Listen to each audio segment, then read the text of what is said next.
मुख्यमंत्री का चेहरे को लेकर के अभी तक सहमति नहीं बन पाई है क्या? सहमति, इसमें सहमति कौन किससे पूछ रहा है? ये तो भारतीय जनता पार्टी को तय करना है और इस मायने में भारतीय जनता पार्टी की अपनी प्रक्रिया होती है। मुख्यमंत्री तो वही बनेगा जिसको एनडीए के सारे विधायक मिल के नेता चुनेंगे और इसमें भाजपा की अहम भूमिका है। अब वो लोग तय करके बताएंगे, फिर एनडीए के विधायक दल की बैठक होगी, उसमें विचार करके फिर जो जिसको नेता चुना जाएगा। नमस्कार, मैं हूं प्रिया राज और आप देख रहे हैं स्वराज पोस्ट। इस वक्त की सबसे बड़ी खबर बिहार के सियासी गलियारों से आ रही है। देखिए, पटना की तपीस ने दिल्ली तक का पारा बढ़ा दिया है। राजनीतिक गलियारों में एक ही सवाल गूंज रहा है, क्या नीतीश कुमार एक बार फिर पाला बदलने वाले हैं? क्या बिहार में एनडीए सरकार की वापसी की पटकथा लिखी जा चुकी है? और अगले कुछ मिनटों में हम आपको बताएंगे कि आखिरकार पिछले 12 घंटों में सीएम हाउस के अंदर कौन सी खिचड़ी पक रही है। हलचल तेज है और संकेत बिल्कुल साफ है। तो बिहार की राजनीति में कभी दुश्मन कभी दोस्त वाला खेल शुरू हो चुका है।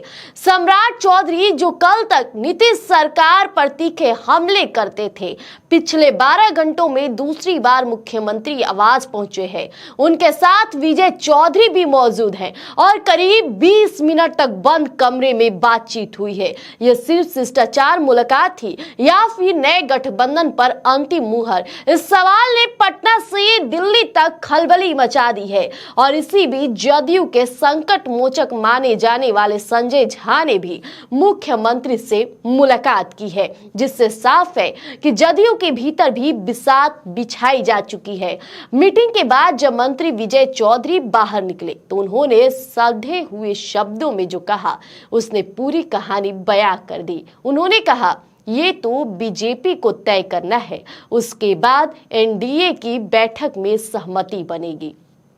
देखिए, गौर कीजिए इन शब्दों पर, बीजेपी को तय करना है और एनडीए की बैठक।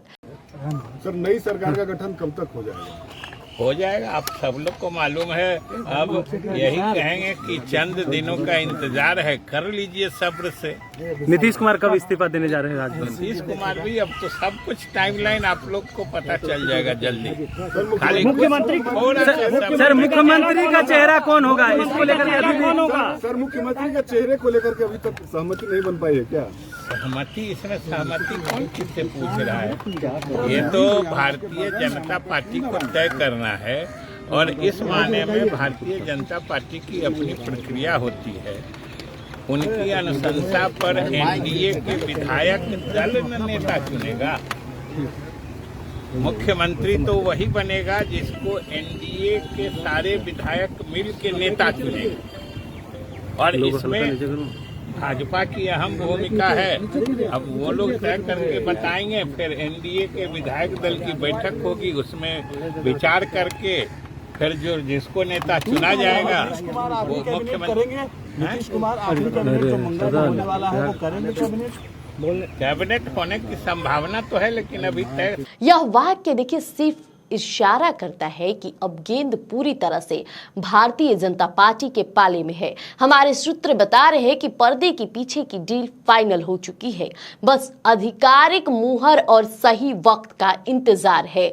बिहार में कुछ बहुत बड़ा होने वाला है, इसके प्रमाण दोनों तरफ से मिल रहे हैं। बीजेपी और जदयू दोनों ने अपने अपने विधायकों को पटना न छोड़ने का सख्त निर्देश दिया है। यानी अगले 48 घंटे बिहार की राजनीति के लिए किसी कयामत की रात से कम नहीं होने वाली है।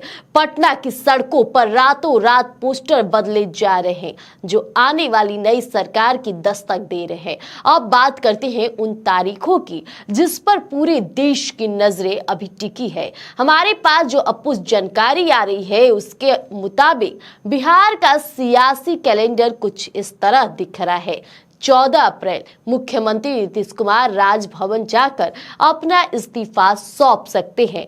15 अप्रैल बिहार में एक बार फिर नई पुरानी एनडीए सरकार का शपथ ग्रहण समारोह हो सकता है और इंतजार की घड़ियां हालांकि प्रशासन या किसी भी राजनीतिक दल ने अब तक आधिकारिक तौर पर कुछ नहीं कहा है, लेकिन राजनीति में धुआं वही उठता है जहां आग लगी होती है। और पटना की सड़कों पर बदलती हवाएं बता रही है कि बिहार एक बार फिर बड़े बदलाव की दहलीज पर खड़ा है। तो क्या नीतीश कुमार फिर से सुशासन बाबू से पलटू राम का सफर तय करेंगे? ये नहीं हो सकता है, लेकिन बीजेपी इस बार अपनी शर्त रखेगी और बीजेपी का एक कद्दावर चेहरा सीएम पद पर बैठ सकता है। तो बने रहिएगा, जल्द लेकर आएंगे अपडेट। धन्यवाद।